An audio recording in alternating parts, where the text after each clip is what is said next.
Hello, Mr. President. How's the golf swing?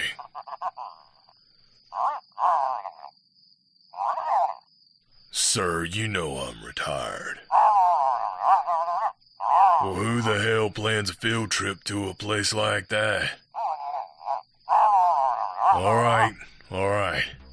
I'm in. And sir, I'm gonna need the biggest fucking gun you've got.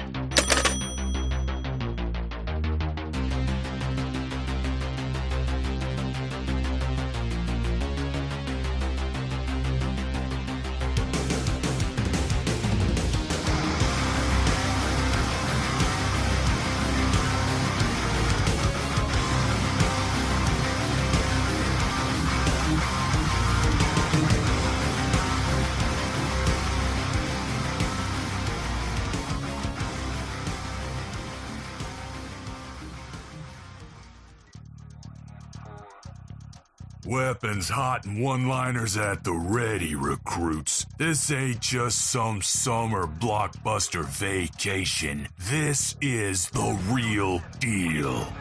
You've been chosen as part of an elite task force for the month of action. Now when those bullets start to fly and everything around you is up in flames, don't you lose your nerve. Remember who you are. You're the toughest, craziest, most resourceful sons of bitches to ever lace them up. We don't wait for backup and we damn sure don't retreat. Now strap your asses in and get ready for the drop. Oh, and one more thing. Before you pull that trigger, tell them John Mortis sent you. I hate to break it to you fellas, but that intro does not apply to today's episode. Well, we're going to call it medieval bullets. No, because John Mortis wants the biggest fucking gun there is when we need the biggest fucking battle axe we can get. Well, look, John didn't have time to make specific intros for each. No, I'm just saying, do you know anybody that has a big fucking battle axe, Charlie? I obviously do, because it's me. Looks like John's got to go to Charlie for some weapon upgrades. It's like, don't be ridiculous. Of course it's me.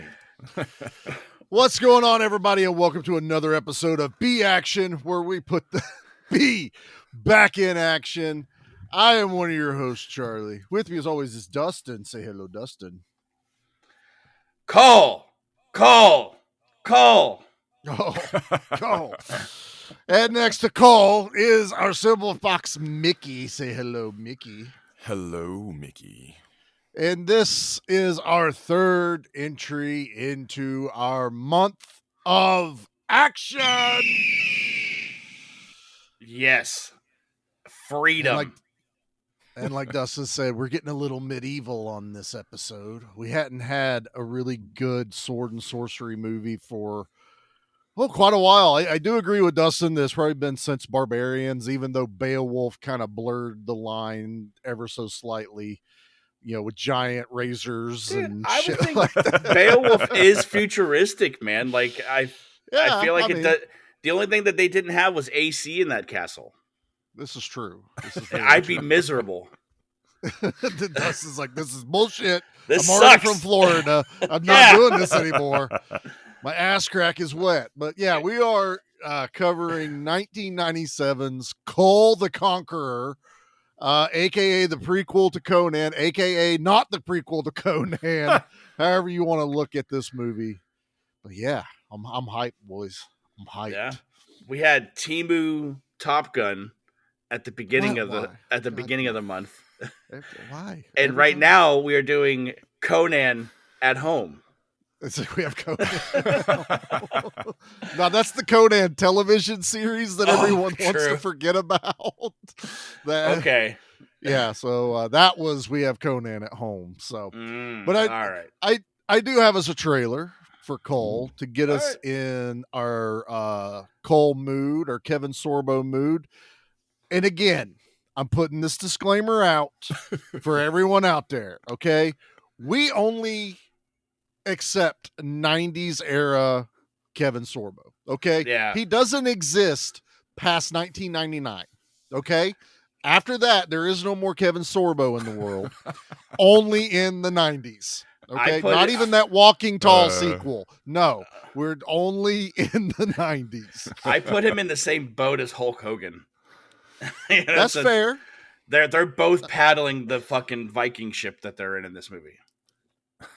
Yeah, so that's totally fair. So just want to put that out there because we're not referencing anything he does currently. This is only 90s Kevin Sorbo for this episode. So here's the trailer. Let's get into it. As a soldier, he rocks. As a king, he rules. Fanara, as pure as virgin snow. We've met. She's not that pure. But his choice of a bride leaves something to be desired. My queen! Join me, and the earth shall be our empire. She's the incarnation of evil itself. Your bride is over 3,000 years old. She said she was 19. And stopping her is going to take more than a divorce. What are you doing? I can't take a man's life. Now you tell me? Kill him, Queen's name! Lay down your arms! Lay down yours. and then we'll rule together. Traitor! Kevin Sorbo, star of Hercules, The Legendary Journeys, is Kull.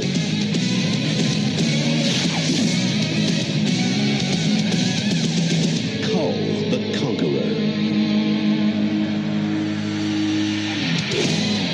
Just for a visual aid for everybody who's listening, you know that one time in Wayne's World when they're singing Bohemian Rhapsody and then everybody just starts headbanging? Yep. That was us just now. Totally was. That was me getting this trailer earlier. Yeah. How could you not hear that trailer and just say, I want to watch that? Yeah, dude. Like, I got a couple little small gripes, but it's about the soundtrack and or score. But we'll get into it when we get there.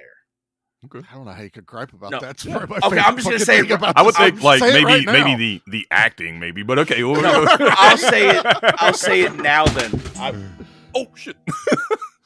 The fuck was that? my proton wand just fell. Let's just give her playing with it earlier. Yeah. I'll just say it now. I wish there was more metal music. Oh, in this. okay. Yeah. Oh, That's well, my yeah, gripe. okay. Well, that's fine. That's acceptable because we can agree with that. Everything could be better with more metal. Yeah. So it's totally fine. But let's do our things. Let's get into the histories. Mickey, what is your history of Cole? Because you were excited when I picked this. Dude, Cole is like a classic. This is one that I watched I think I was a teenager when this movie came out. My dad, was like, "Hey, this looks cool. Like, This was back in the day, kids. Listen, all right. So there used to be satellite TV, right? And you used to have to like call the satellite company to rent a movie Yeah. from the video on demand. We would call it now, I guess, whatever. So yeah, that's what we did. He's like, "That's badass. Let's watch that." Yeah, let's watch that. And so my dad rented this one. Mickey, is that because you didn't have the Mickey voice as a kid? Is that why? Yeah. So I just always thought you sounded like this. So yeah, that was when we rented and watched, and dude, immediately loved it. And then as soon as it, moved to like Stars and USA stuff we could watch on TV, I'd watch it. And Cole is on. Let's watch Cole because it's got awesome music, badass action, and it represents a lot of things that I care about. Like this guy's helping common people and stuff like that. So I love Kull the Conqueror. I was really hyped when you were talking about that because I was hoping we would cover it. Yeah, that's my history. Hell yeah. Dustin, let's go with you. What's your brief history with Kull the Conqueror? Very brief. First time watch. Yeah.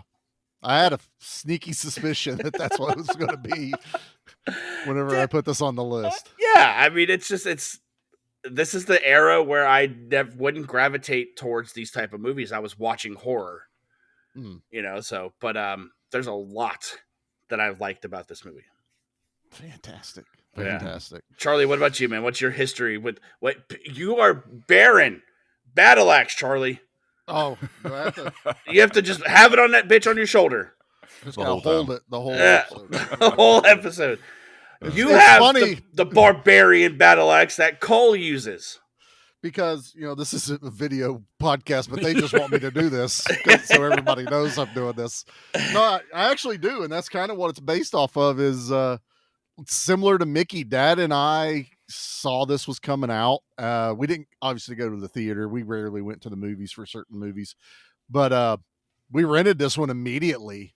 And I know we had seen the trailer or the coming soon to video cassette, trailer that you get on other movies. So we were like, we're watching that.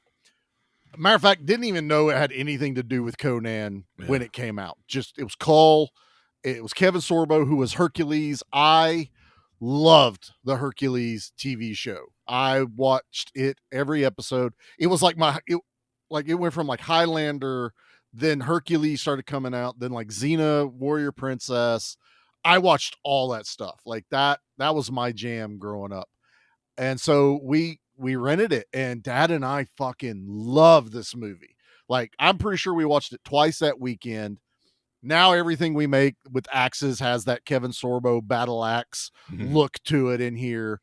And this movie is everything I love about the 90s medieval metal and fun all wrapped up in one movie. And that's the best way to put it. This movie's just fucking fun, and fuck the haters.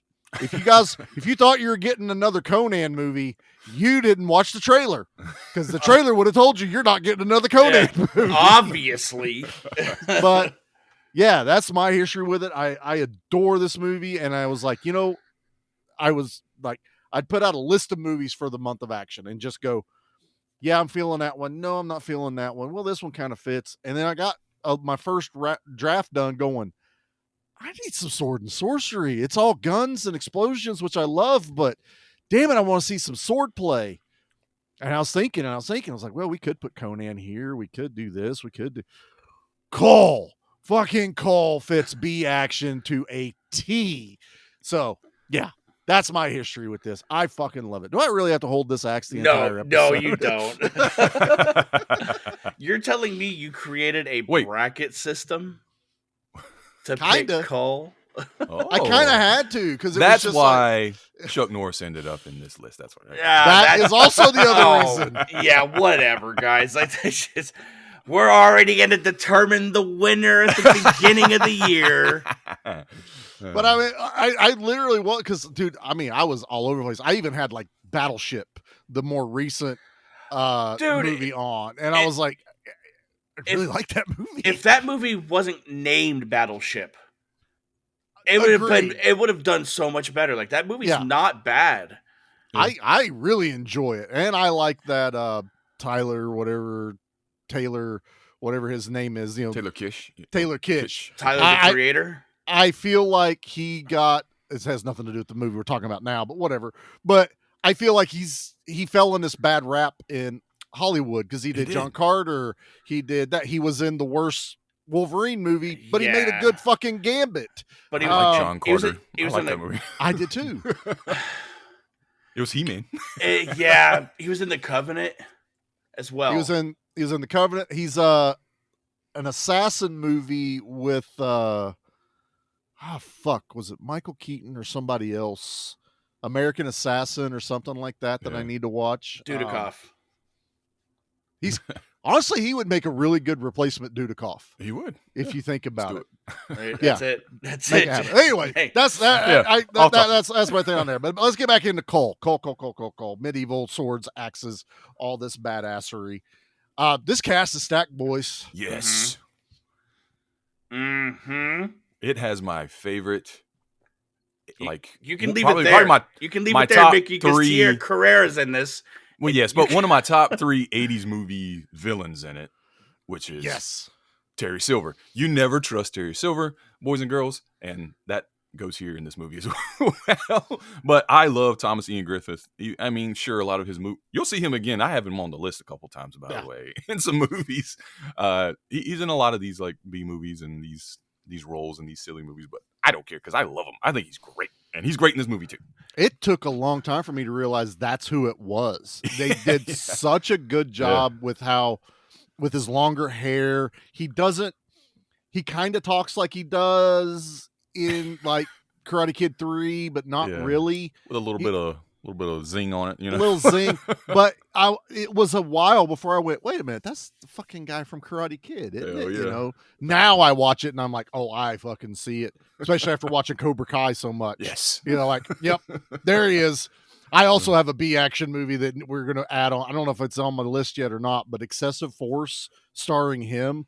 So fucking good. I own that movie. So yeah, it is amazing. But yeah, Tia Carrera, like Dustin said, Harvey Fierstein. Harvey Fierstein. Awesome. Roy Brocksmith. Did you guys recognize him? Yeah, Total Recall. Dude, every time I see him, I always think of Bill and Ted's Bogus Journey when they go and they possess him. Whoa. And donuts.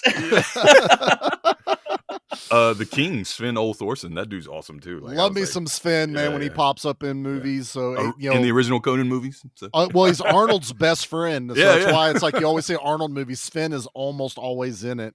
And then you had, you know, not only did you get Tia Carrera, you got Karina Lombard, who isn't a name people would be like, oh, I know that name. But when you see her, she was in a ton of. She was in Last Man Standing with Bruce Willis, basically the Yojimbo movie, but with guns. Which Legends that of the movie, Fall. She was Legends of the Fall is amazing too. And another guy that just kind of pops up once in a while is Litefoot, who plays Escalante in this. So good. Although it's like I'm watching this going, man, Mark Dacascos would have been perfect in this. And then you would have had that little bit more of a martial arts, but still not wanting to kill people. That could have worked. But I like Lightfoot in this. He makes a good role. But yeah, this cast is absolutely stacked, and they all fit their roles perfectly. You know, you guys might be able to tell me where he's at, but Pat Roach is in this movie. Yeah. Where is he? He is on Harvey Fierstein's ship. He's wearing the corset. Okay. The corset. He's the big, the fucking everybody. dude that is bred to be a bad guy. He has hair, and that's why you don't recognize him. I was thinking, I'm like, where is this giant motherfucker at? Yep. And all I can think of is just him and Indy just rocking each other. Yeah. The guy he punches through the propeller. Yeah, dude. Well, he doesn't punch him through it, but he drops down and he goes through it. Yeah. He's in the same category as Bolo, dude. You need a bad guy. There's your fucking Pat guy. Roach. There's your guy, dude. You know, he is, if I'm not mistaken, he's also the sword wielding guy in the other Indy movie that Indy just shoots. That's also Pat Roach playing that role. He is in Raiders. He unfortunately is brown faced. Yes, that's the only. But it's the most iconic scene in there because that's the one where Harrison Ford was actually sick. No, and he was I'm not sorry, not Raiders. What's the other one? The Temple of Doom. Temple of Doom. Yeah. He's in Temple of Doom as one of the henchmen that. Yeah. The other really big henchman that Indy fights in the temple. That's Pat Roach as well. So is he in all three, or am I? Maybe somebody else. That's the guy he shoots. I know Pat's in at least two. I haven't seen Last Crusade yet. You've never seen Last? No. You guys know. I saved them as first time watches as an experience for the show. And so far, how have you been alive this long to not I see don't like that? Indiana so hard, Jones. right? I'm not a fan. I never I'm a big sought fan, it out. so. But the first two I've really liked. Yeah. You know, you'll like The Last Crusade too, I think. Crusade's probably my favorite. I think it's mine too. Sorry. Yeah. I really like Temple of Doom, but I love Temple of Doom. It has the bad guy from Scooby-Doo in it, dude. Like Kalema. And he's sitting there fucking playing the piano in Scooby-Doo. Yeah. That's it. Yeah. Well, speaking of, like Scooby-Doo and stuff, there's another little thing about this movie is it's only PG-13. This is wild. Not an R-rated sword and sorcery movie.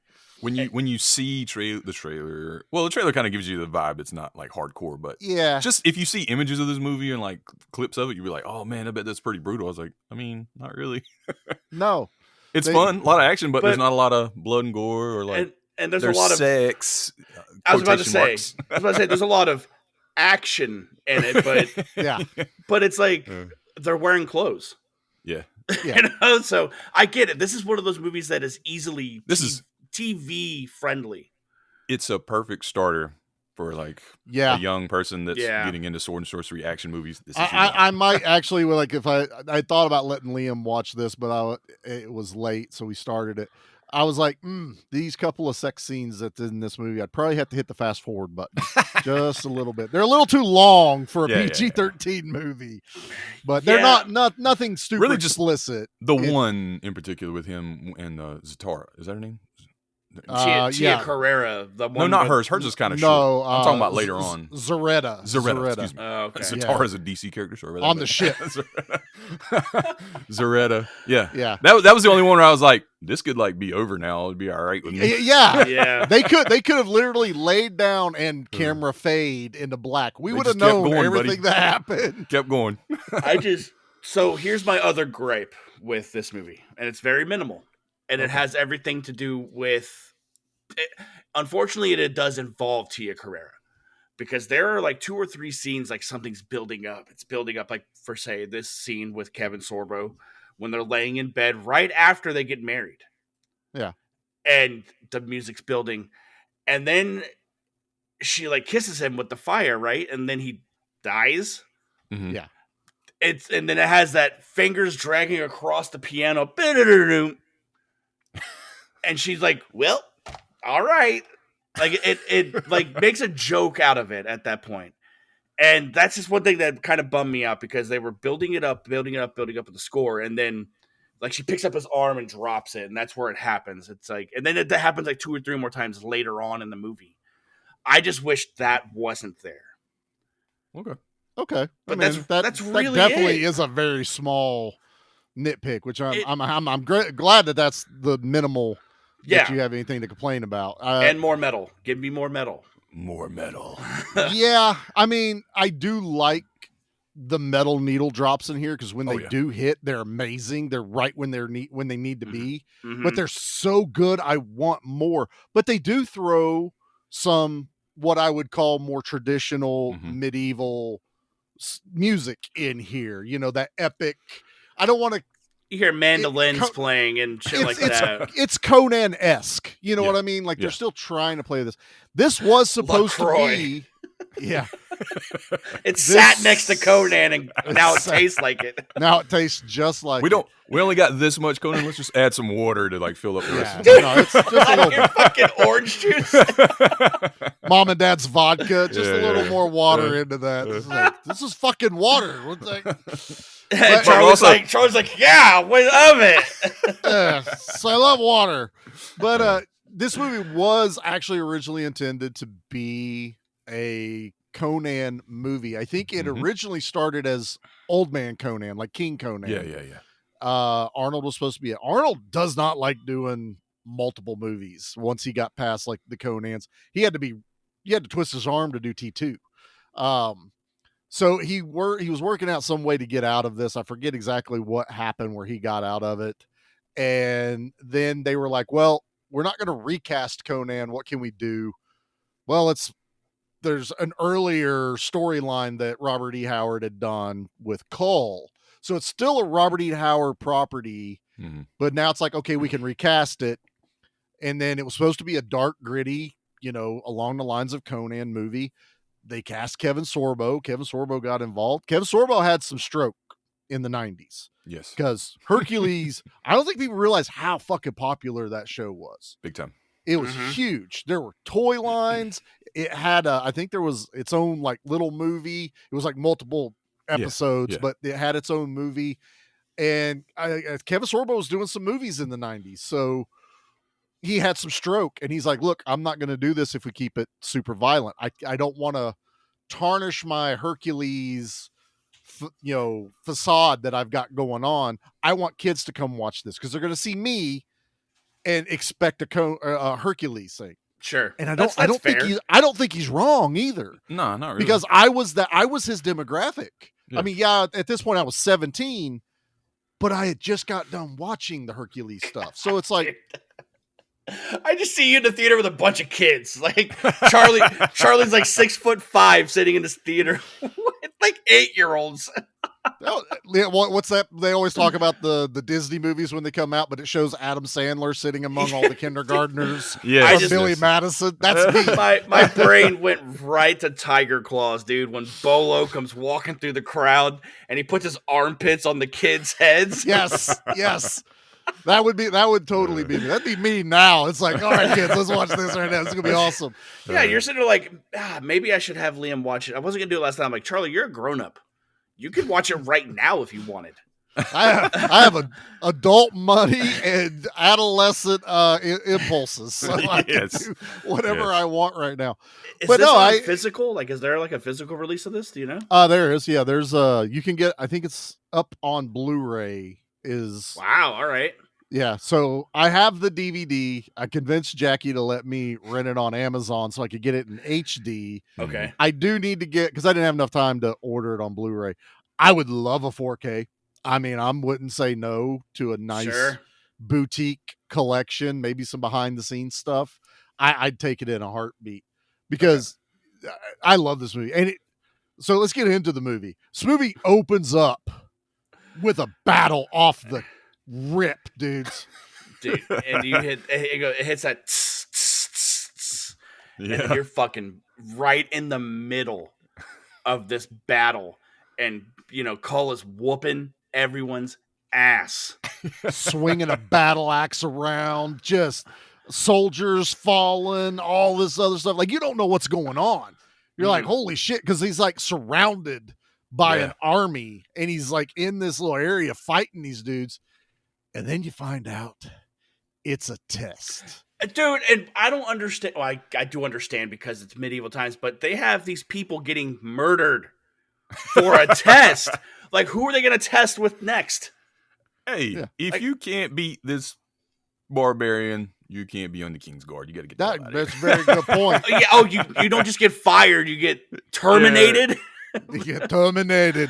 You're one of the weak ones. We got to let you go. Oh my god, dude, get the fuck out of here! And I love it because you got who's this bad guy you're talking about? Oh, Terry Silver, which is Thomas Ian Griffith. Yeah, Thomas Ian Griffith. He was General Taligaro. Not Kiefer Sutherland, right? Yeah. Not dude. Kiefer Sutherland, okay. Dude, I'm putting it up there, right underneath Chuck Norris's mullet. This mullet is fire. Yeah, some braids in it too. Oh my god, dude! But he got that Jedi braid, and he's like, "Cole, if you want to get on the King's Guard, you have to beat me." Lights his sword halfway on fire. Badass. And then he's like, "But you have to do it blindfolded." Also badass. Yes, dude. And there's that guy sitting there helping him out, and then he just shoves his ass out of the way. I'm like, dude, this guy's fucking helping you. Did you think he was going to cheat when he like pulled it up a little bit? I seriously thought he wasn't going to put it on. Yeah.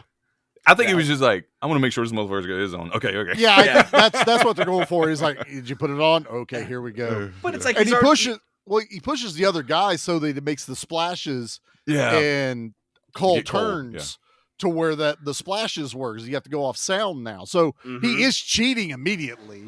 And then Cole stabs that guy. Yeah. You know what I mean? It's like what the fuck? Like there is no regard for these guards. Well, they're stuntmen, and I feel bad. I guess we don't know it right now, but we kind of figure out once they get to the kingdom, this isn't the most like the best kingdom, right? Like this kingdom really doesn't give a shit about anybody. No, they really don't. This is the shitty kingdom everyone else is fighting, but I don't. And you're kind of like, why does Cole even want to be a part of this? That's probably, if I have a tiny nitpick on this movie, is why Cole even wants to be part of this guard. Yeah. And is doing this tryouts. Yeah. That's the only thing that I'm like, it doesn't fit the Cole character, especially where he comes from. Yeah, Atlantis. You come from it. Well, his fingers aren't fucking webbed, so I didn't believe it. But this is pre. I know. He didn't have gills, dude. So it's not Aquaman all of a sudden. But he already handicaps him by giving him something to fight with that he's not familiar with. Yeah. A nobleman's weapon, which is a sword. He throws on fire. on fire as is per their customs. Yes.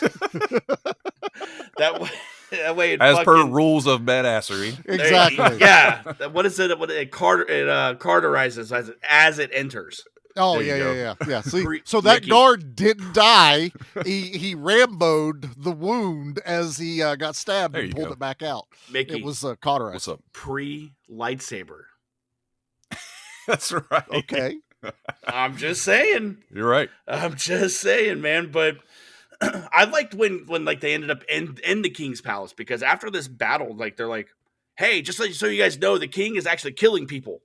Yeah, that he's are going hit- fucking nuts. His children. He's killing his heirs. He's killing the heirs of his throne, so no one can take it. So they're all like, "What?" And they end up going there, and I love it because Cole whoops his ass.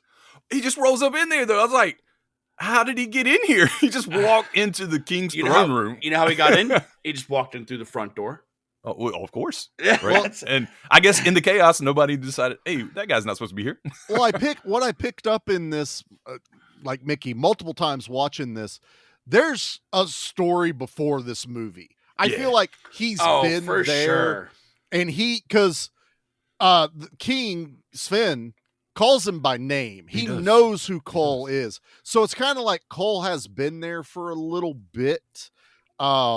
Which would lead into maybe why he's wanting to be a guard, maybe something that happened. Maybe they hired him to do something, did a quest and he came back. So there's some history, but the way this movie goes, I don't really care in my first few watches of this. Man, I'd really like to know. After my 100th watch, I'm like, I would really like to know what was going on before this. Maybe he was a child and the king saved him from something, and that's where he got his. There's so much backstory. My mind goes to him. He's been a pirate. He's been on a ship. He knows all those guys that are in the harbor. So, like, you know what I mean? He's obviously part of this place. Okay, yeah. By trade, they know each other. Oh, he's like a smuggler for the kingdom or something. Yeah. Maybe he's bringing stuff in. But like they know him. So. Yeah. But this dude gets into a fight with the king, like, The and king he starts kills it. him, and nobody does anything. But then I guess by the rules of combat. But he you also kill the king, you're the king. Cole does go in and stop him. He does try to talk to him because he goes, "No more blood shall be spilt unless it's your own." Ooh, so it's kind of like, look, you can either wait, Mickey. Yeah, say it in the movie guy voice. No more blood shall be spilled unless it's your own. Yes. Like Charlie's over there going, "Ah, da, da, da, da, da." Where's my axe? Yeah. But dude, this king's like, all right, you're right. Fooled you, and turns around, and Cole just happens to have his sword standing out. Dude, you don't come into my living room and tell me what the fuck to do. And kebabs this king, and it's so fucking good. And then you have not Will Forte. This guy, I swear to God, I'm like, this dude looks straight up like Will Forte. You know, he really looks like. You're not wrong, man.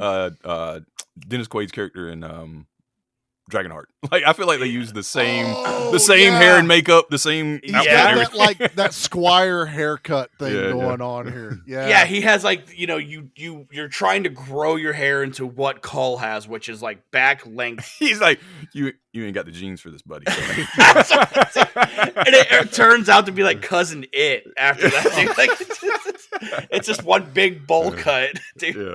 But dude, he's like, so I'm the heir. I get the crown, and everyone's like, no. And the king goes, shut the fuck up. Yeah. The crown goes to him, and then you have fucking what's Roy? He's like the high priestess. Tu. It's literally T-U. His name is Tu. He's the royal eunuch too. If you catch that. That's what. He's not took. Hello there. He's not took. He's took. He's like, no, only the king can be. And Cole goes, come fucking take it from my hands then. Yeah. Because, the king, I like the way the king says it. He's like, if you can keep it. That's kind of what he says. It's Yeah. yours. If you I can love keep that. Mhm. That's a very Robert E. Howard kind of thing to Heavy say. is the head that wears the crown. Exactly. Yeah. And, but you also find out that Terry Silver's character is in line for the Yes. throne. This other redheaded Little stepchild fucking is in dweeb. line for Guy the Gardner? crown. Guy Gardner. And he But- reminded me of the bad guy in Dragonheart, the one that he had the same Yes. haircut and acted like a douchebag in the same way. The frog from Red 2. Wormy ass dude. Yeah. Yeah. The French guy. So there's obviously there's always someone ready to take, to usurp the crown, basically. But he gets it handed right off. And dude, this is the fastest you the king you've seen in a movie. Because dude, it's like next scene, they're riding around like this is my Parading 'em. kingdom, parading Dude. them. I just want to talk about the slap in the face, though, that this guy gets because he sits there in Big Dick's Kull in this battle, and he's like, "You're not fit for the king's guard," and then he Cool. becomes the king. Then I'll go this way up. It's fine. I'm not allowed on that elevator. I'm going to take the freight elevator. That guy, you just hear boom, boom, boom, boom. Wah, wah, wah. This is He's like, dang it. this is one of the parts this is what attracted me to the movie as a kid and still does as an adult when they're taking them around on a tour. Basically, this is your kingdom, right? Yeah. Here are your ladies. Here is your slaves, and then he's kind of like, you don't have to bow to me. Like, he's so cool with all the people. Like, no, Yes. don't bow. I'm just one of you. Like, he's bowing to people, and they're like, you don't have to do that. He was like, fuck it, I'm gonna do it anyway. He kept like bowing to Yeah. people. And Yeah. that's what I really like, because it's a theme throughout this movie is that everybody matters all the way to the bottom. Yeah. He's a man of the people. He's against slavery, we find out. He frees Ascalante, who is the priest. It's Volca's priest, right? Yeah, because he's like, they're whipping him because he's not following their religion. He's like, you're free to follow any religion you want in this kingdom. Like, Now, stuff like, worship any god you wish. I was like, dude, that's cool. See, why can't Kevin Sorbo just be like Kull? Dustin, I'm just 1990s. saying. I'm gonna just give you the quote. saying. I'm gonna give you the quote. 1990s. It's real simple. I'll give you the quote. You either die a hero or live long enough to see yourself become There it is. All right. Perfect. There we go. No more of that. No Hey, more. hey, There's hey, only hey. 1990s Kevin Sorbo here. Okay? Thinking about it. Thinking Hey, about- Dustin. No, hold on. Nah. Thinking Nah. about it. Thinking Nah, about nah. it. Cole's hair in this. gorgeous. This mane that he has with bangs. with bangs. Is it better than Hulk Hogan's in Assault on Devil's Island? Yeah. Hell yeah. That's not even. I'm not even thinking about that. Hell yeah. No, dude. I want them to have like a fucking headbang off, dude. Okay. I'd be okay. down for that. You know, Yeah, it is. Hulk Hogan's wig falls off. Is what happens. This is all probably Kevin Sorbo. look, I don't support AI art, but if someone actually made AI Hulk Hogan and Chuck Norris and Kevin Sorbo all headbang to our dude. intro music, Hell yeah. I Yeah. wouldn't be upset if that's what happened. Yeah, exactly. But yeah, he frees this high priestess, and he's like, go and believe whatever you want to believe in. Yeah. And that's kind of like when we start seeing, what's her name, Zatara? Is that her name? We did it again. Damn it, Zaretta. Zaretta. We put the T and the A in the wrong place. Yeah. That's exactly what you're doing. Zaretta, we kind of see like we're led to believe there's feelings in this. Like she's like, kind of like sweet on him, but we learn Yeah. that that's her fucking brother.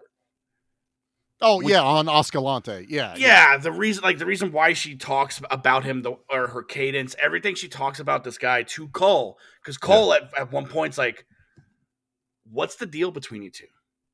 Yeah, it's a Luke and Leia situation. Well, she. But they don't kiss. Not to skip over it though, like she gets No. sent to his room in like that first night as like his gift or whatever, and it's like he's kind of like, she's like, "What do you want me to do to please you?" and all that stuff, and she's obviously Shall like, I undress now? she's Sorry. obviously like not into it, just like whatever, just use me, and like he's kind of like, nah, not unless you want it, not unless you love me. Well, see, So- we found out that they have history. Like he's met her before. Oh, that's Mhm. right. Yeah. Because he's like, you read me my fortune once through the cards. Told me I would get a king. I would become a king through a king or something like that. And so again, they add some depth to Kull without telling us a shit ton of backstory or exposition. And I like that. It's that this movie's fucking fast paced, people. Yeah. Like it's fucking that's why fast. I fucking love it. Yes. And like to Charlie's point earlier is like this right here, this interaction makes us believe this is a part 2. Like this is a sequel movie to something we've never seen that doesn't exist, you know? So are we going to get a Kull prequel? Like, what's this going to happen? Yeah, come on. Come on. Who would you cast as young Kull? Ooh, I don't young know. Kull. I'm thinking it doesn't have to be in the 90s. Say now. Say if you do it now, we get a young Kull that answers all these questions. Oh, okay. Who would you cast? Dude, that's a tough one You have to because let me look that up. right now we're having, like, I'm waiting to see how well this kid, I don't even know his name, that's going to play He-Man. I have an answer. Corn Sweat. Awesome. I have an answer, and it's a little generic, but have you guys seen Boy Kills World? Yes. I have not, but I own it. Bill Skarsgård in that movie. You dude. there? Hey, too skinny. I don't know. Dude, He was big in that. He's big in that. Kevin Sorbo is not. Kevin Sorbo is a giant guy, but he's not big in this movie. Like you know what I mean. He's not like Arnie, but no, but he's still he's Hercules. But he's Austin also Butler. like 6'6". What do you say? What you got, Mickey? Austin Butler. Austin Butler. I don't know who that is. He played Elvis in the Baz Luhrmann movie, and he was in Dune, and he was in like a biker movie with Tom Hardy. That dude's just got the popped look. up. I'd go with the other Skarsgård, the one that did the Northman. He's older though. He's older. Yeah, I think Bill is just. I think Bill can do it. Like it's younger Cole, so it doesn't have to be big meaty man. No, but I still expect some muscle mass. Tom Holland. You're going to give me fucking. He's in everything else. Fuck it. Timothy Oliphant, just being Cole. Pedro Pascal. What's that? Fucking Chris Pratt. Just bring Chris Pratt. We got it. What's that Dune kid's fucking name? I never can remember. Timothy Chalamet. Timothy Chalamet Ding Dong, running around. Oh, that's who I meant. Not Timothy Oliphant. I meant Timothy Chalamet. Okay. That's like fucking Adam Sandler saying something. Chalamet. Chalamet. Yeah, I don't know, man. I think Charlie, watch Boy Kills World. Okay. I got it. It's right here. Watch it. It's a ton of fucking fun, dude. Like I just haven't had a chance to watch it. It's right there. You're too busy watching Kull, is what it is. Let's get to the meat of this movie, and that is the Red Witch, Tia Carrera. We get introduced to her because there's this so they're trying to find a way to usurp the crown, like assassinate him. Terry Silver's character, and then there's the other wormy guy. They're both heirs, and then they talk to this like wizard guy who's like all like burned on one side of his face, and he's got like a fucking like That's Rawhead Rex. Beast. He's got that's Beast Man Rawhead henchman back, dude. And I feel so bad for that guy because what happens to him later? Oh yeah, fucking Rawhead. But no, dude, like we're talking about Greg Canham. I brought this up a little in the chat, like the makeup effects guy. Yeah. Dude has worked on all the Pirates movies. He's worked on The Mask. He did Mrs. Doubtfire. Son of the Mask. But this guy, he passed away this year. Like he just recently passed away. Yeah. He was really big in like the Face Off show as well. Oh yeah. Yep. I remember. All of these creatures that are in this, that fucking fish that they catch later in this movie. Mm-hmm. God damn, dude. It looks fucking Rawhead Rex looks really good. This wizard, I love the fact that half of his face is burnt. Yeah. Because it looks phenomenal, man. And then we get the crescendo at the end of the movie, which we're going to get to, which nothing's topping that in this movie. But I dig it, man. Like all these practical monster effects that are in this are so good. Yeah, even the mummy of the Red Witch looks awesome, right? That's a badass like piece in this film. Mm-hmm. Like, and then like so he resurrects her as with her blood or something like on Rex, a blood right. moon. Yeah. Bruh, look, okay. I've seen the movie before, so I kind of already knew, but just seeing it again it's probably been like 10 years or so since I've seen it. And I was just like, yeah. Mickey's sister goes, yeah, boy. straightens out his eyebrows. She comes back to life and full red hair, Dude, bright green eyes. Dude, that fiery red hair, dude. Yeah. And it's Oh, oh boy. And You can tell we're flustered over here. Old Inaros got to see full Tia Carrera at that point, then give her a dress to wear. Yeah, he sits there like scoping her out, like looking at her. He goes, "Oh, you probably want something to cover." Yeah. Are you cold? He soaked it in, dude. But they do some fucking auction right after this, right? Like it's like, "Come marry my daughter." Yeah. Yes. And then Kull sees Tia Carrera, and he goes, "She will be mine." She Oh, put a yes. spell on him. She will be mine. a dream weaver. They're sure they're wailing, dude. Man, She's a babe. That's a man in the back. As a matter of fact, his eyes are as red as the sun. crucial taunt, baby. Man, but I love it. Like she starts playing these mind games with him, and this is a card that Kull pulled. Yeah, it was. Your kingdom would be sealed with a kiss, and shit like that, dude. Like, and I love seeing it all unfold the way it does, because not only do we get these cool monsters, but there's like mysticism at this point, because this lady's telling everyone's fortunes since before we meet her. Yeah. Which I think is really cool. Yeah. Which you have to imagine that even the king before, Sven Thorson, she was, telling him his fortune as well. I'm sure Terry Silver had his fortune. I mean, this is her thing. She's in the harem, so I'm sure she's done other things, but the main thing is she's there as like a fortune teller to tell people about their futures. And it's very cliche in a lot of sword and sorcery movies. You have the person that can see, the seer in a movie that tells the futures and stuff like that. And it totally works in this. Now, the fact she turns into a love interest, absolutely love that too, because it works with Kull. Because like Mickey said, he's more of a man of the people. And really the only reason he falls for Tia Carrera is she basically puts a spell on him.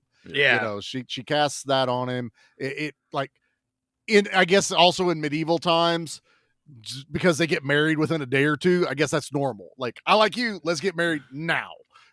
So there's no like, we got to drag this out the entire movie on, Little Mermaid style with, I don't know why she lost her voice. And, wait, Ursula shows up.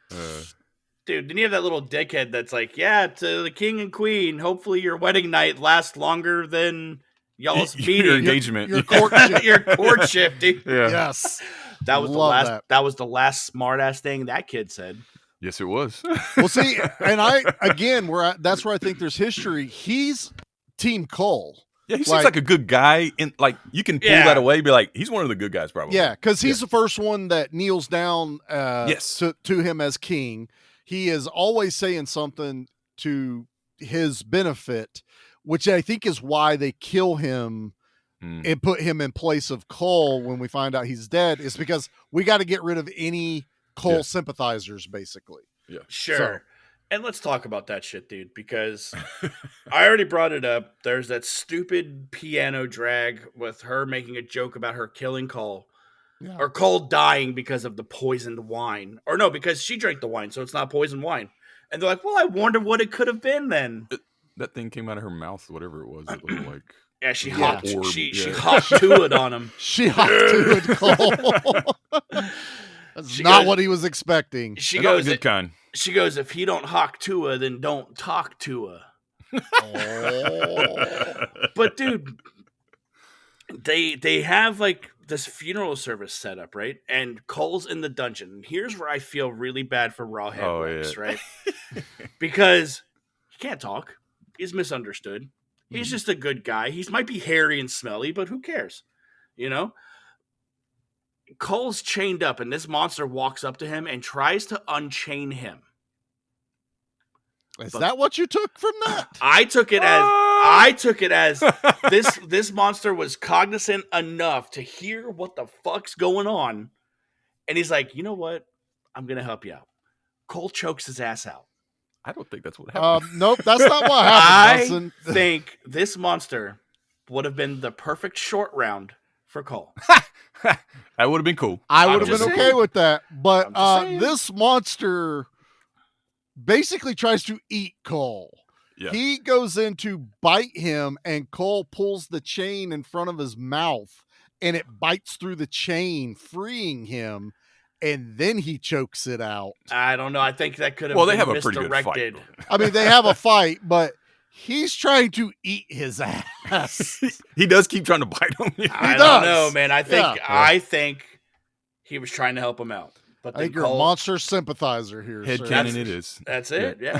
That's fine. That's And okay. And then they're piddle-footing around this town. Like nobody notices Cole's 6'8" ass running around this town. Hey, he's got a shawl over Yeah, the he's top of got a his shawl. head, right? Remember, For a little takes- while, it comes off. He takes it off and looks around. and nobody in town recognizes He's only been king for like a couple days. But They paraded him around, Mickey. I'm trying to find.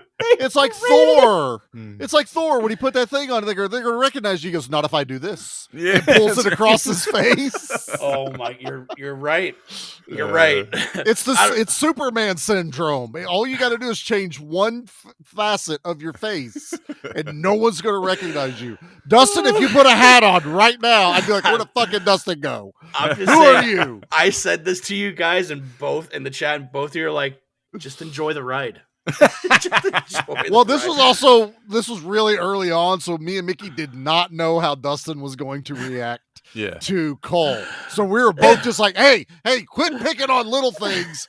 Just enjoy the ride. This is a turn your brain off kind of movie. Be like, click. It is, Yeah, but it's totally just, is. I just thought it was so funny that out of the sea of people, Yeah. Kevin Sorbo is easily 2 feet taller than everyone, Yeah. and But no I- one noticed. With long flowing hair. I did Yeah. like that they hid him in the burial outfit, basically. So Oh, you know, yeah. once they realize, and that's how they kind of do the big escape, that he's in his kingly garb with the helmet on and everything. Because when that motherfucker raises up to Cue save the metal music. cue the metal music. Saves Zaretta. Freaking Litefoot is swinging around that incense thing like Dude, a fucking like- ninja. Like Took, Yeah. Yeah. like Took, Just like Cook. but then he fucking Yeah, that was compose, cool. dude. This is a Compose the great torches. action sequence because they kind of have this huge fight and it kind of goes into several buildings into the church, I guess it was, whatever the It was like a worship place temple. was. Yeah, it was the Yeah. temple of And this where like he realizes the guy's like, I don't kill or something like that. yeah, because Yeah. Kevin Sorbo throws him a sword because they're being Yes. chased, And and he he throws- looks at it and throws it back to him, and he goes, "I don't do that. I can't Like, kill." And Dude, in that Kevin's moment, I'd be like, "That would have been helpful information I need earlier." to fucking know. Dude, and Kevin Sorbo's being chased by a militia of guys, right? Yeah, and he and Terry runs- Silver. Yeah, they're all down there. Runs up the stairs. He's running. There's nowhere else to run. So what does he do? He jumps fucking off love a this. ledge. I fucking love it. And he lands on his fucking face and he's like, ugh. But I think it's great. Yes. The reason why he did that is because everybody was chasing him upstairs. Yeah. Now they all have to turn around and come back. But it's funny because there was no superhero landing. It wasn't graceful. It was Nothing. like, you fucking hit dirt on Ain't your shit. face. And goes, "Ow!" like an old man. Like, oh. And then gets back up and kicks more ass. Oh, dude. But he throws the sword to Ascalante at that point, but also Zaretta is trying to grab a sword and he keeps taking it away from her. So you had this back and forth of who he wanted to help, who he didn't want to help.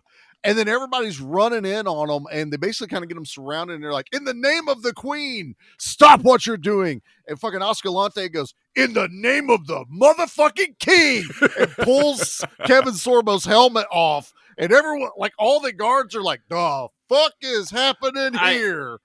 I just picked on it, and I get it. And I've already brought up the fact that there's mysticism in this world. Yeah.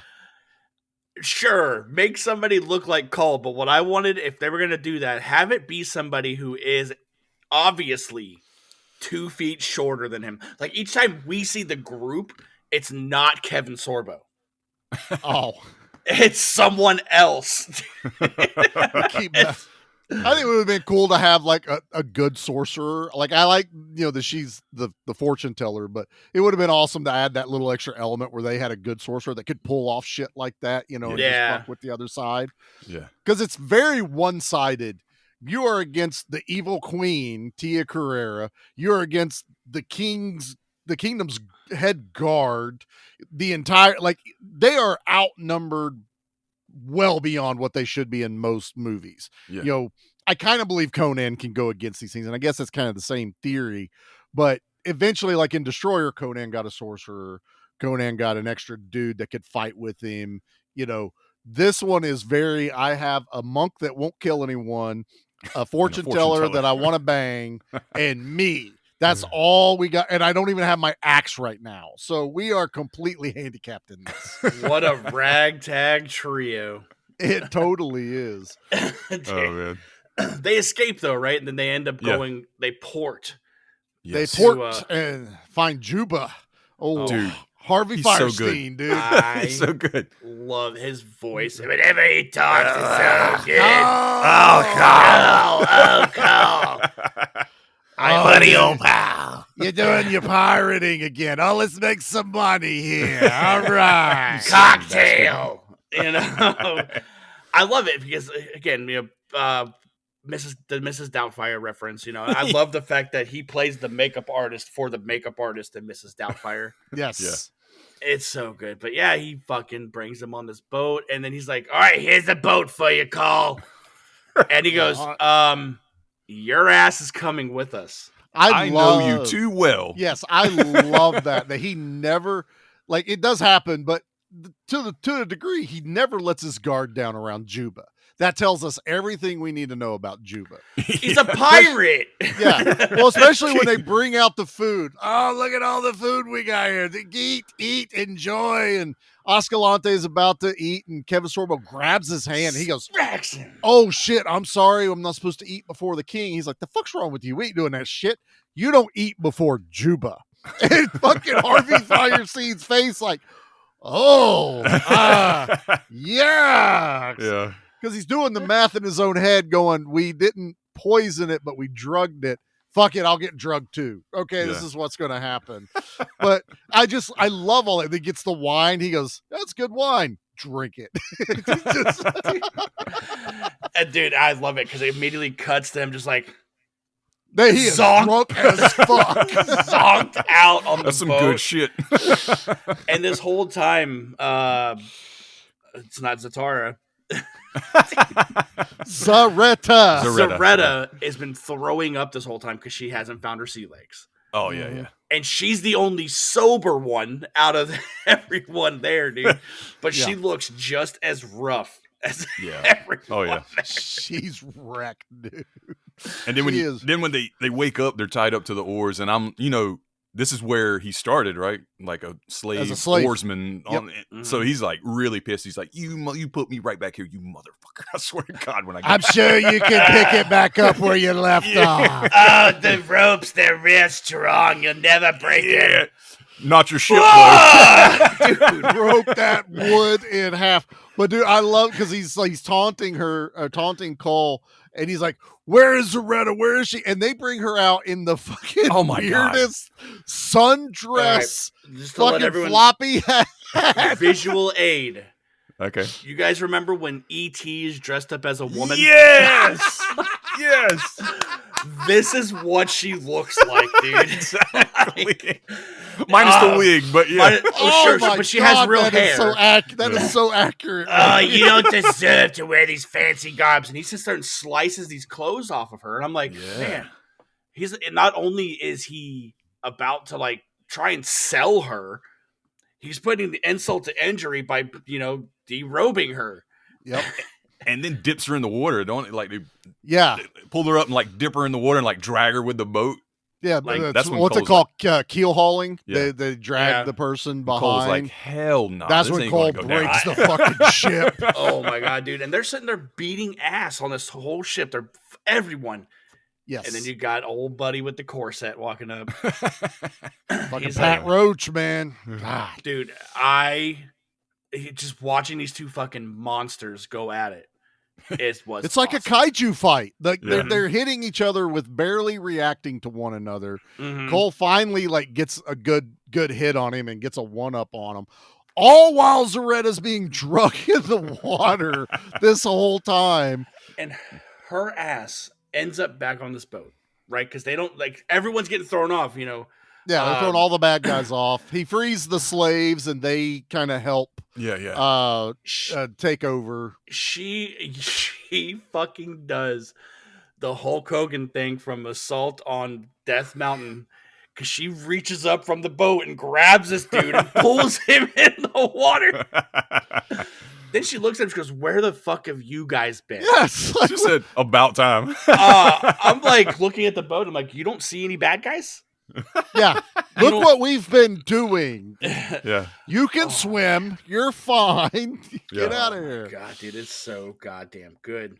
But That's great. We're on a timer in this movie because there's the blood moon, which I think is tight, because when Tia Carrera is resurrected, you have like that silhouette of like this monster face in the moon. Yeah. Love that shot. So Love it. good. And we find out that there is a weapon they can use against the Red Queen, and it's called the Breath of Volca. Yeah. So they have to go to Volca's main temple, not the temple Ascalante's trying to reopen. Not that Vulcan, Volca. Volca without the N. Yeah. My Volca. But so they have to go there, and I love this. This is straight out of a Robert E. Howard book or magazine. Sure. They get into this mountainside temple, and there are these frozen bodies everywhere. It's cold where they're going, because basically the Red Queen is fire. So obviously what we need to go against her is ice. Fire and ice, baby. Fire and ice. I mean, it works. Yeah. So they go into this area, and there's all these frozen guys, and you find out the Volca idol, there's this wind that comes out of it. And as you get too close to it, it freezes you in place. And so many people have gone to look for this Breath of Volca that they've been frozen. There's skeletons. So many men. Yes. Yeah. Emphasis on men. And they say something, which is the riddle that we find out, and I can't remember exactly what it is. I think it was the source carries the curse, is what I think it was. Yeah. So whatever caused the curse is the answer to it. So basically, what it is Tia Carrera is a woman. She is the reason why there's a curse on the kingdom. Women. Yeah, right. Way to go, Eve. We just want battle axes. Why'd you have to eat the fucking apple? Jesus Christ, but man. The riddle, what they do is he wipes off all the snow, and it says, "Welcome to Legends of the Hidden Temple." Exactly. His face, this fucking, what's it? It's a Tomac, I think is his name. The statue that talks. That's all I can fucking think of, dude. Well, it's great, but it's a great. Well, it definitely doesn't have the grandeur of a high budget Conan movie, but it still works. It's fine. It totally works. But we find out that only a woman can receive the Breath of Volca, and Zoretta decides she's gonna go. So she fucking disrobes, drops everything off. Mm-hmm. Good butt shot. Give it that. And she goes up and kneels before this idol thing, and all the wind's blowing. And I think Ascalante tries to stop her, but he partially gets frozen. Yeah. Good effect. Dig it. And she kneels before, and literally the breath goes inside of her, and then everything goes still and calm. And she's like, hot silver hair. Oh, dude, it turns that white. That's Mickey's like, oh. Yeah. Wait a minute. She's got a little bit of frost on her. They do a really good job about it. She goes, "That's brisk, baby." It's a fucking snowman. Dude, I have to imagine there was one of those commercials when this was on TV. Someone had to be like, this has to happen. But they've been followed this whole time. Mhm. And so Terry Silver and his people have figured out, oh, they have a weapon, because he realizes he's getting fucked over by the Red Queen. He's Mhm. not going to get his kingdom. He's not, he's only been told partial truths about what's going to happen. So he's like, I need a weapon to defeat her.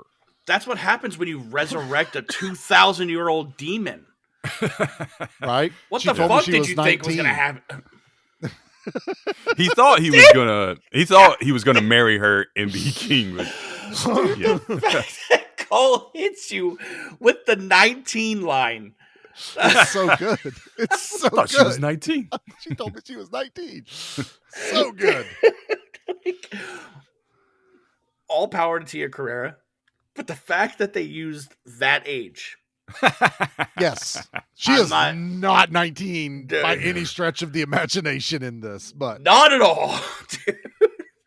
25, maybe. yeah. That's how good that spell was. Yeah, Oh, you know yeah. what I mean? Yeah, exactly. Everybody's watching the wedding and be like, "There's no fucking way."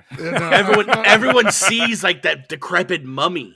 Oh god. They don't see Tia Carrera. There's a couple people going, yeah, she's wearing white. Uh-huh. Yeah, 110 in her bra.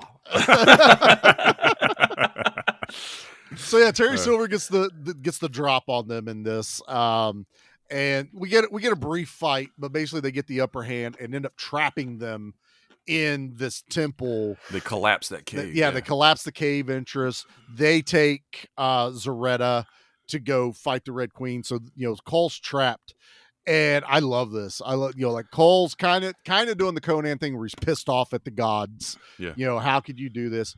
He had taken an axe from a frozen body because he gets mad at Volca, the headpiece, and he hits it. And then I did like this. I like what they did. Where he hits it, it causes this split right in the corner of Volca's eye. And it's like Volca's crying. Yeah. It's like you hurt the gods. But it also meant there's water behind that motherfucker, which means there may be a way out of here. Fucking Sorbo just takes that fucking battle axe right into those rocks and busts that motherfucker down. I've seen that scene in like movie compilations and stuff where I'll catch up like, that's fucking Kull the Conqueror, like where the water's bursting out after and he's got his axe. Like, I'm like, dude, that's fucking awesome. Did we mention that Escalante had died at this point? No, we didn't talk about like he gets Escalante knifed in that fight and like dies, and that's what kind of makes Cole like grab that because he's pissed. He's Escalante. He looks over and he's dead. And he's like, "Fuck!" He grabs the axe and hits the damn statue. Yeah, well, it's because Escalante was a priest of Volca, so he really believed in this. And we find out he is Zaretta's brother through all this. So yeah, Escalante does die in this. I do that is probably one of my other like down notes on this is the way this movie's structured. I don't need him to die. In a more serious one, I could get that. Yeah. But I liked the buddy system that they had here where, maybe, I don't even want him to kill anyone at the end, but I want him to be paramount to a fight that Cole really, really needed him at the end fight. I'm fine with him dying because in my brain, I'd like to think that with his devotion to this religion, and now with this mural of this god being destroyed, he would end up taking that place. Oh. Yeah, okay. But also another it's little a small touch, thing. Yeah. Yeah, sure. Another little touch I really did like is after these winds were put into Zaretta, they are able to walk up to this shrine and not die. Yeah. Right. She took all of that was the weapon. Yeah. I dug that. Like, they're like, because they were afraid. They were like, fuck, we're going to get it. And doesn't Cole hold his sword out or something like that? Yeah. Because he tested it first like that too, and then he did it again and it didn't happen. Yeah. I like that little touch. Like it didn't like forget the fact that there was a rule there. Yeah. No, I like that you got to have rules and you keep going. But that now basically we've got pissed off Cole. Like he goes back to barbarian. He's been trying to be nobleman for a while. Sails the ship by himself. Yeah, you see him paddling the ship like this, like with his arms. He's not even using the oars. Yeah. He's just And he's got all the armor off of the guys. He's got the weapons, dude. He's like, let's fucking go. Yeah, he is ready. And so we get the whole thing of Terry Silver presenting Zaretta to the Red Queen and basically throws her into this fire, this column of fire that's always burning, the eternal flame. And she's scared of her, but nothing happens other than she can stand inside this fire. Yeah. And Terry Silver's like, the fuck is going on? Like, What, that was supposed to work. This didn't work. This didn't work. And then fucking Cole shows up and starts fucking throwing axes and fists. Heavy metal music playing. Love every bit of this. And Zaretta falls out of the flame. And in the middle of all this, the Red Queen decides to really show who the fuck she is. Looks fantastic. This gargoyle-esque demon looks amazing. Like, that is what the bad guy is. Like, Tia Carrera was doing it, like, for sure. But man, getting this puppet, that's awesome. It was gross too, buddy. It was awesome. The fact that they were able to hide a lot of shit in the fire was very brilliant. Smart idea. Brilliant. And I love the little details. This is going to sound crude, but it was a female. So, but it's got these like really elongated flat titties hanging off titties. Of it. I mean, demon titties. She demon. Yeah, she demon titties out there. And the snout has elongated, but there is just drool and gross crap falling off of its mouth when it talks to Cole. Just this slimy, sticky, and then we find out, then we get this, like, you kind of hear the thoughts, and Cole's like, the fate of my kingdom will be determined by a kiss. And he realizes that he has to get the breath of Volca into the demon. So he goes over to Zaretta. She's dying basically, but kisses her. She puts the breath into him now. It's a milk You got mustache. a little milk mustache. Little Yes. milk mustache, baby. I love it. It's so good. And then this demon's like putting some smack down. She's like, come to me, my husband. I like that it still has Tia's voice. This ugly, gross thing is still speaking like a beautiful woman. Yeah, come to me. And he just like looks at her and he's like, yes, my bride. And he walks over to her and I'm like, come on, demon, you know something's up. Like, you ain't that powerful. You ain't hot now either. Give me some sugar, baby. We know you're not 19 now. Come on.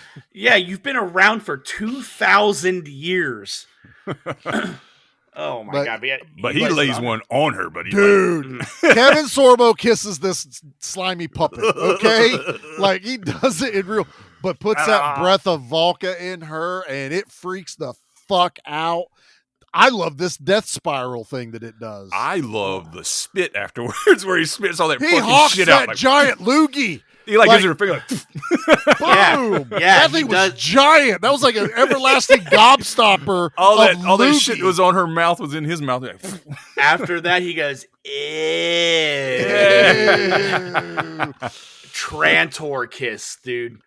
He kissed this fucking demon like Ernest kissed Trantor, man. Oh God, dude. Oh no. my. yes. It's a malk. And it's like, we keep talking about an elongated mouth. Like, this demon, its jaws protrude outside of its face by at least 3 inches. Yeah. Oh, easily. So you yeah. see nothing but teeth, then 3 inches of gum, and then lips, if there are any. Yeah. I don't think there was lips. I think he kissed gum and teeth and slime. It's like the nemesis. Yeah. Very much so. Very much so. But Cole fucking, he tonsil hockeyed. He tonsil hockeyed that thing, man. He tonsil hockeyed it, and then you're like, oh, all right, Cole won. Not yet. Fucking Terry Silver's still alive, motherfuckers. You can't kill him. You can't keep a guy like that down. You can't keep Cobra Kai down. But it's not that. It's Cobra Kai never dies. Cole just saved essentially the world at this point. Yeah. And this guy's like, no, fuck you, dude. That throne is mine. Yeah. No. I'm going to be king, bitch. Look what you just did. And look what I had to do to fix it. But they get into this fight, and let me tell you something right now. Hold on. It's a callback. Where's my thing? It's a callback, Charlie, because early at the beginning of the movie, he goes, "This is not a weapon of a king," and hurls his battle axe. Yeah. He hurls. So Then what happens? in the middle of all this fighting, he gets into it with Terry Silver. Cole's axe gets sucked up into this vortex and is spinning around this vortex as he is fighting Terry Silver. Terry Silver's starting to get the upper hand on Cole. Then he takes this giant fucking swing.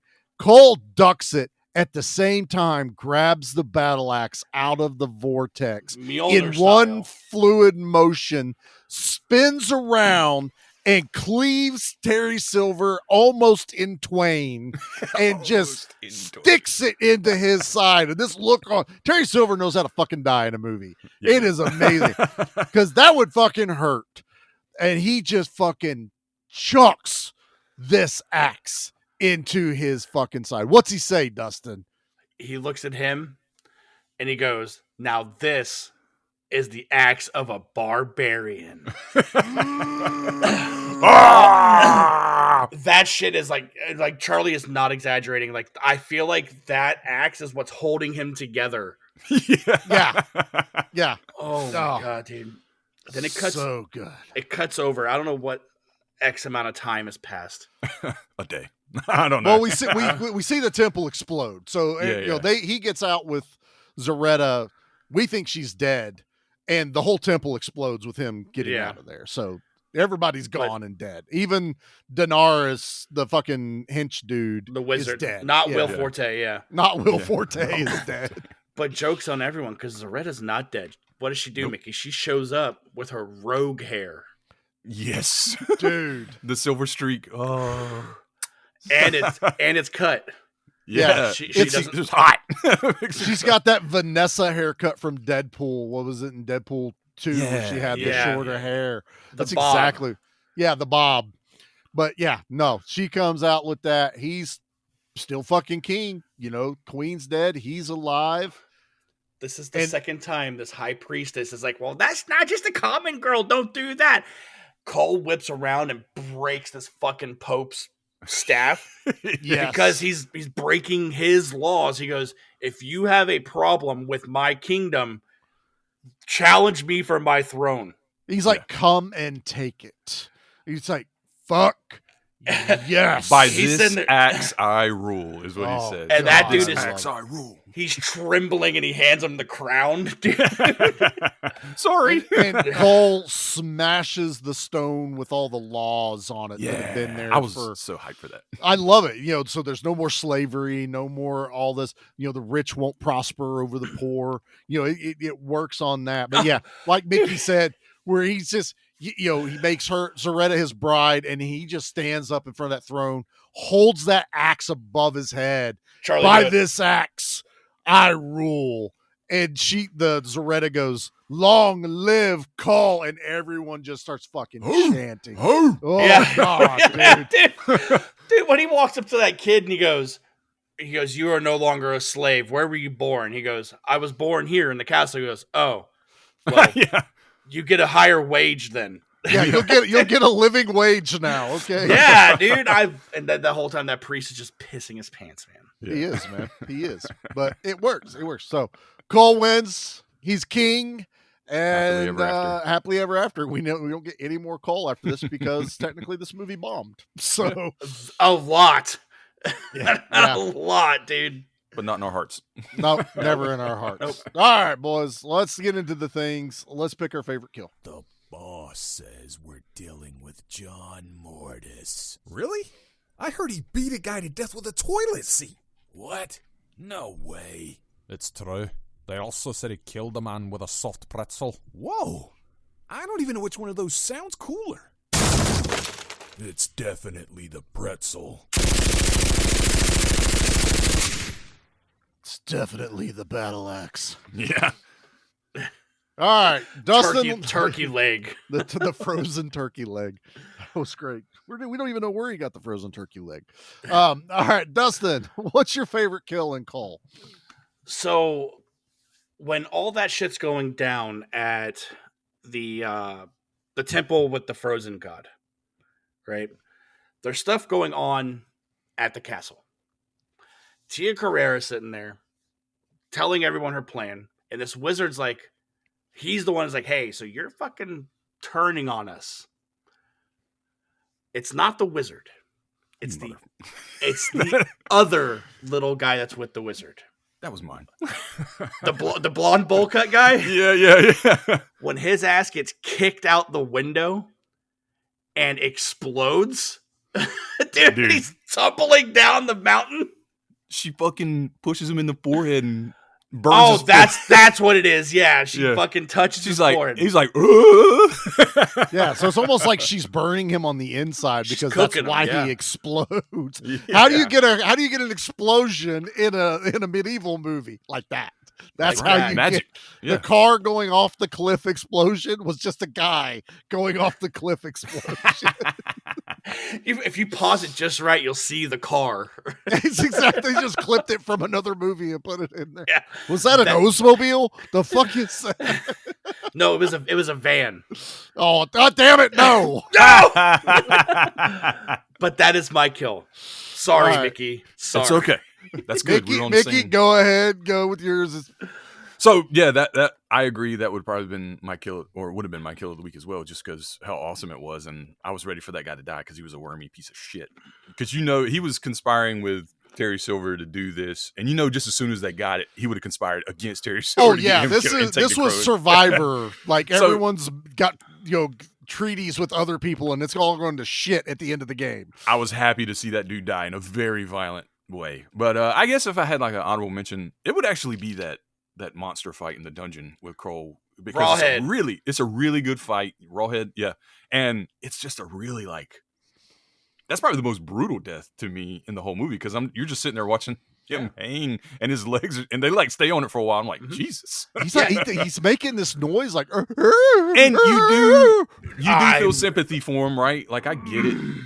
But like, he might have been under the control of the Red Witch too. I don't know, but he was trying to kill. Trying to help Cole. I'm just saying, he was trying to kill him. That's it. He's trying to kill him. What about you, Charlie? Look, you guys. The exploding one's great. That one's great.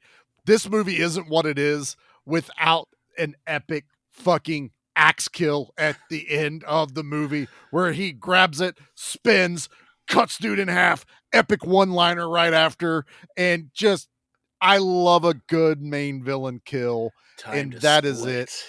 Right. It's just something about the way, because they just elevated it. The axe isn't just laying on the ground and he picks it up. It's not like he was in the middle of fighting with it. It's spinning around this vortex, and every once in a while you see it pop up beside the way it would turn. So you're like, oh, the axe, until he grabs that motherfucker and just, it's like a baseball swing, powerful, just, and it doesn't go through him all the way, but it gets 3/4 of the way through him. I love it. I love the final axe kill in this movie, and that's my kill of the week. All right, let's talk about the poster. Come on, you guys are making this too easy. You looked way tougher in your mugshots. All right, Dustin, let's start with you, brother. You've had the most nitpicks. Not that they're big, but you've had the most nitpicks here. So what do you think about the poster? Kull rocks. Dude, this poster tells you everything. Like, not for nothing, he doesn't look like Kevin Sorbo in this, so that's something that could sell people. Yeah. But you got the battle axe, you got his face, you got some scary ass shit right here. It sells it. It sells me the movie. Like, now, not then, but I'd watch it now. So yes, the poster definitely fits the vibe of the movie. Excellent. Mickey, what about you, brother? So that one you just shown, is that like the official movie poster? That's the IMDb one. Okay, because the one I was always accustomed to was this one here. With the floating heads. Not and he's this at one. Nah, this is the one I remember, and he's like, there's a silhouette of him holding up the battle axe, and then floating head of him and Tia Carrera, and then like you got the army in the background. Yeah, and it says "Courage Conquers All." That's the one, dude. I fucking love that poster. That's a great movie poster. It's everything you need to know and it is so Conan-esque, and yeah, it fucking rocks, and it totally matches the vibe of this movie. Well, we're gonna drive Nate up a fucking wall because Well, he I can always with it. look at the third one, which is half of Kevin Sorbo's face and the half of the axe is That's the other. one. That's the IMDb That's the one. Yeah. Okay, because there's another one that's the DVD cover that has like the most actiony. You know what? If Nate has a problem with it, I'm just picking on him. Okay, if Nate has a problem with us talking about more than one poster, he can come on here and defend it. you know what? Charlie, get your battle axe ready, okay? I always have it ready. Okay. But Yeah, all right. I'll put it like this. There's not a bad poster of this movie. Nope. Every There's poster not, that's yeah. out there tells you exactly what you're in for. And all of them have an axe in it. So I'm sold immediately when you put an axe on it. If you'd have put an axe on the front of Terrifier and not that fucking wood chopping axe, like a battle axe, I maybe been more inclined to watch that movie. But no, it didn't do it. But no, I love it. I actually would, if I wanted to hang it on my wall, I don't know which one I would pick because they're all awesome. So yeah, Let me the poster ask matches you the a vibe. question. Me ask you a question, which is it time to rate it? Okay, but are we talking Predator Arnold, Running Man Arnold, or like Batman and Robin Arnold? All right. Let's make a Dustin sandwich again, Mickey. Okay. Mickey, what are you ranking Kull the Conqueror? All right.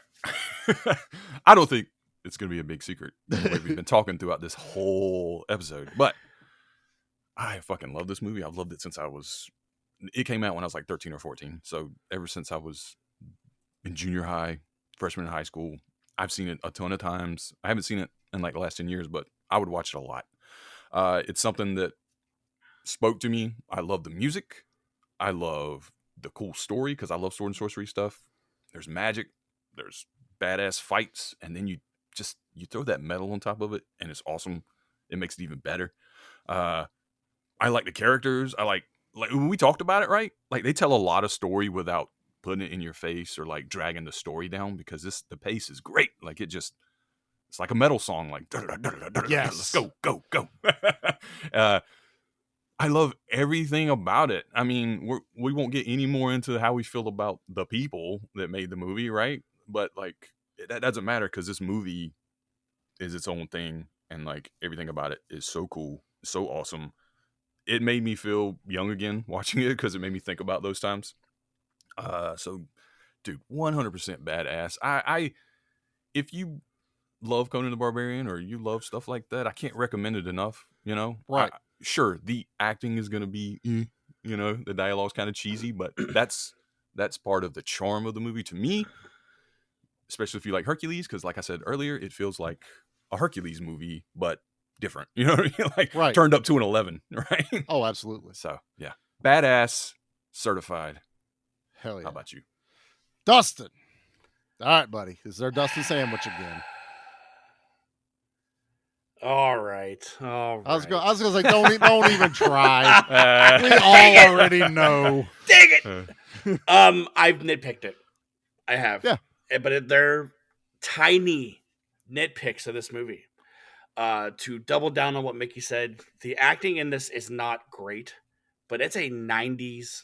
This is, like I said earlier, it's a 90s TV movie. Easily. Yes. That's what I expected.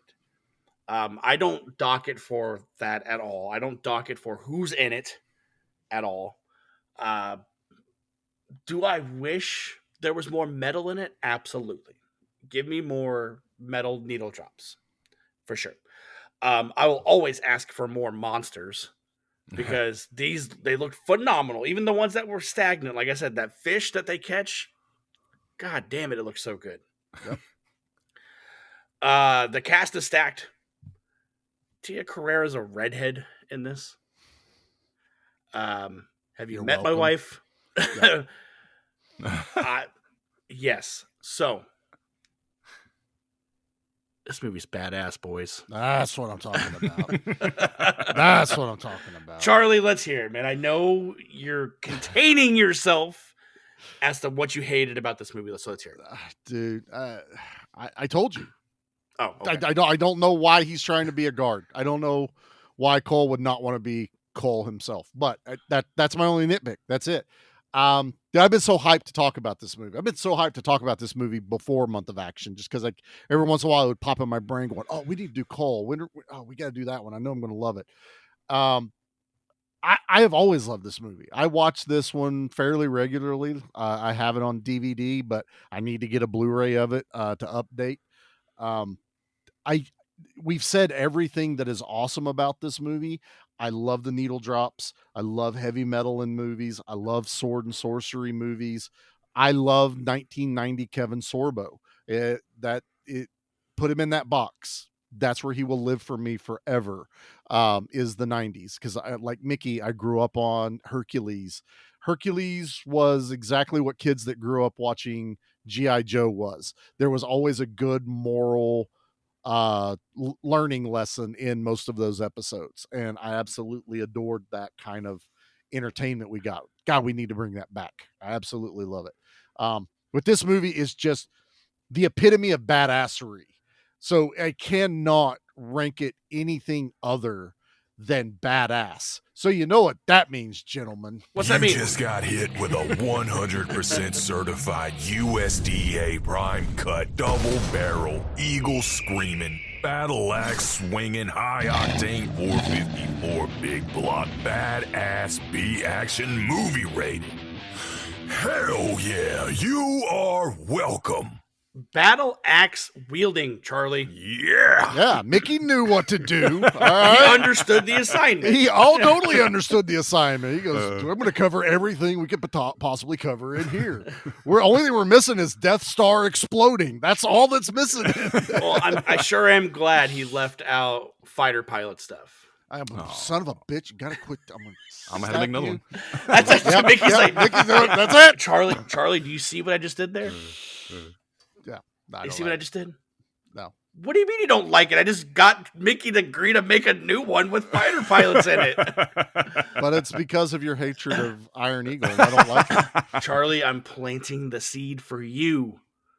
For doing Iron Eagle 2? No, sorry, I will be sick that day. In your face? No.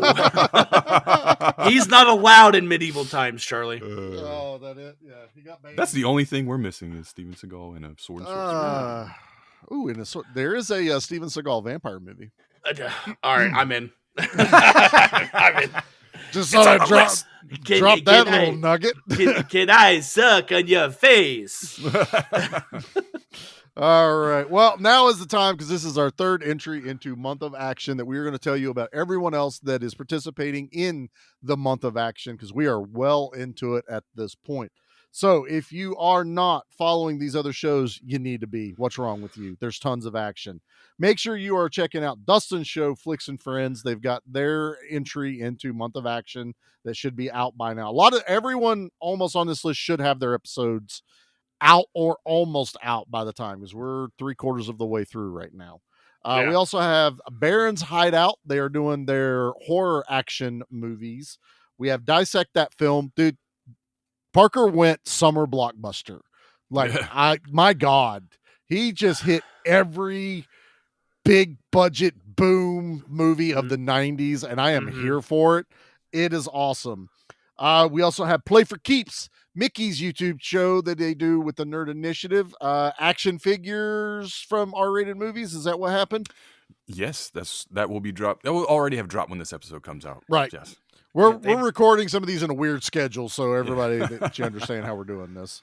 They played action figures without you, Charlie. I'm still pissed that our recording times, because I have them all. I would have been the guy who would be like, oh, somebody's trying to go on Google, He and they're opens like, up his trench coat and he's got him lined up. Mickey's co-host is over there trying to pull up the Google images. I'm like, why? I have it, and I'm just holding it right up to the screen. Like, there he is. Matter of fact, I can do it right now because I have Commando sitting right here. This guy, I have Commando standing right here. If you pull his pants down, he's wearing Speedos. It's fine. Yes. But yeah, we also have the guys over at Movie Dumpster, Video Villa, Good Beer, Bad Movie Night, Captain Steve at Bucket of Chum, Doom Generation, Geeks with Gears podcast, Old Man Brad, extra spooky. Surge is dropping music videos for this month. Bad Movies, Worst People. Spoiler, we might hear something from them in a week. Very soon. We also have B Movie Brain. Guys, this artwork is just fucking insane. That Chuck Norris picture you posted? Sick. So good. Damn it, dude. So good. Just straight up headshot mullet. But I love the shadow work on the one side because it reminds you of that scene where he's introduced as Grogan in the movie. Joel is nailing the assignment here, gentlemen. His name's not Brian? All right, Nate, settle down. And last but not least, we have Brain Buster Video, who created our custom Steel Frontier VHSs that we are giving away at the end of the month. At the end of Month of Action, someone is winning their very own copy of Steel Frontier on VHS. So pay attention to the episode of our very last episode. We will be announcing the winner in that episode. Yeah, so we're not going to run it till the very dead last day, just because when you constantly push something on Instagram, they start pushing it down, so it doesn't get out there as much. So probably by the time you're hearing this is the last time. We'll probably already have everything lined up for the winner, because we're actually recording these back to back. So there are quite a few of you, way more than I expected. So thank you guys, whoever jumped in.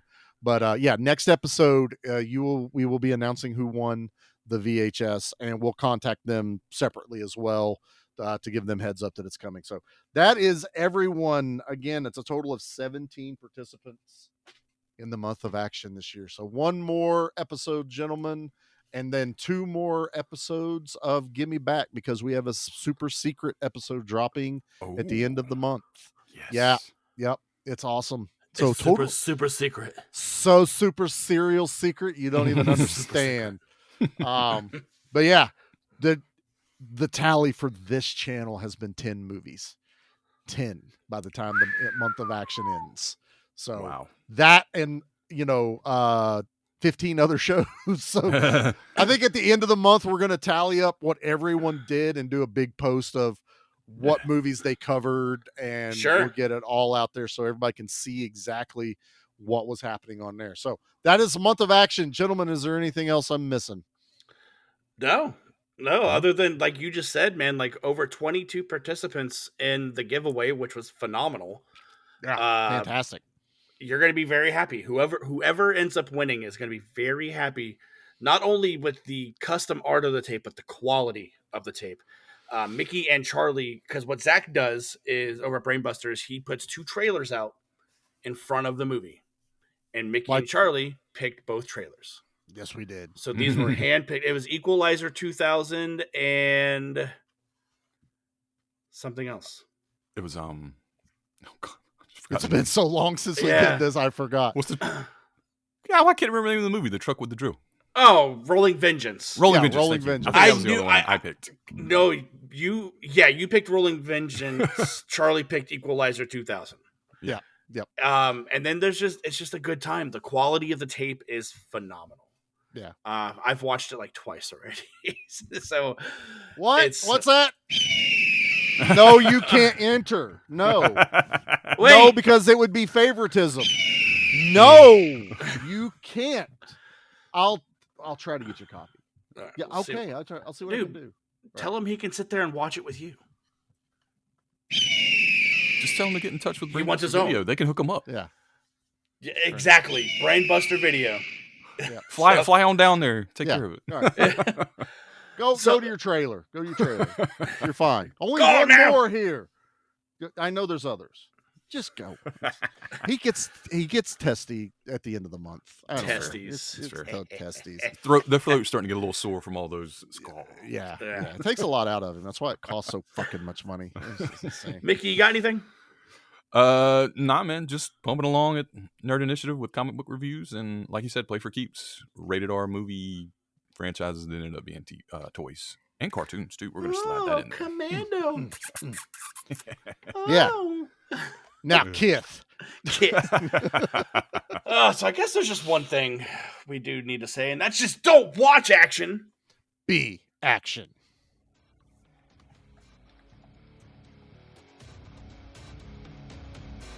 That was one hell of an action sequence, soldier. I haven't seen shooting like that since the Battle of New Hope. The month of action couldn't have done it without you. Mission accomplished.